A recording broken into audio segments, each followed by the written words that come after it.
Now to Oak Bay, where the quaint streets and character homes are what draw many people to that community. Both reasons buying a house there has become increasingly difficult in recent years due to rising prices. And while some municipalities like Langford have made mortgage helpers in the form of suites a viable option, Oak Bay has stood against them. But as A News reporter Aaron Glazer shows us, council may be about ready to change its mind on the issue, to the dismay of some vocal neighbors. Placards in hand, angry Oak Bay protesters demonstrated a proposed bylaw change today in the heart of the village they cherish so much. Secondary suites are here, and they're probably going to be here a long time from now. What we're against is council really moving in a way that its own chief administrator has said is against the official community plan, from primarily single family to where it would be duplex or multifamily.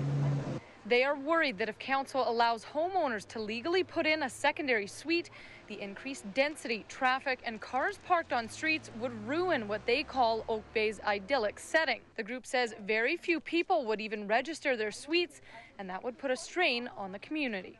The infrastructure, our schools, our police, our rec centers, our garbage, etc., is taxed. In order to cover the cost, everyone's taxes go up. The large protest by Oak Bay standards even caught Mayor Chris Causton off guard.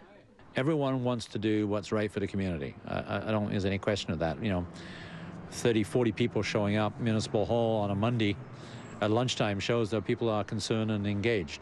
But these are our main objectives. Causton says council will look at the concern around secondary suites and development in the area over the next few weeks, and says council will open the discussion to the public.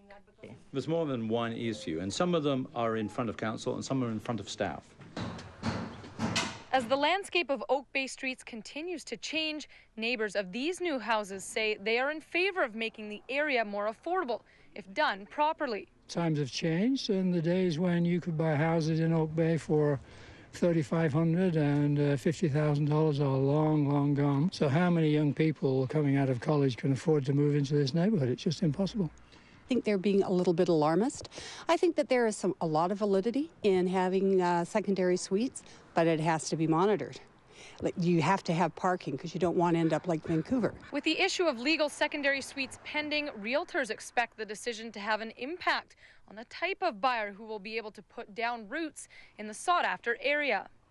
It's about the neighborhood, it's about the houses, the style of houses, they have character, and now being able to have a suite there, you'll start seeing more and more young families be able to afford Oak Bay with that mortgage helper.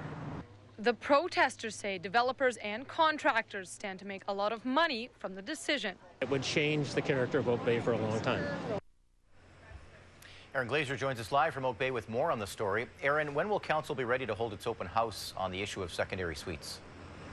Eric, council says they will be opening this topic to the public mid to late May, and of course lots of concerns on either side. Most of the people I spoke to today, they were hesitant, but there is a need for secondary suites in Oak Bay with the demographics changing. But there are several people who disagree with the issue, and they sent out 5,000 flyers trying to get the word out and just let people know that this is on the table and it may be changing.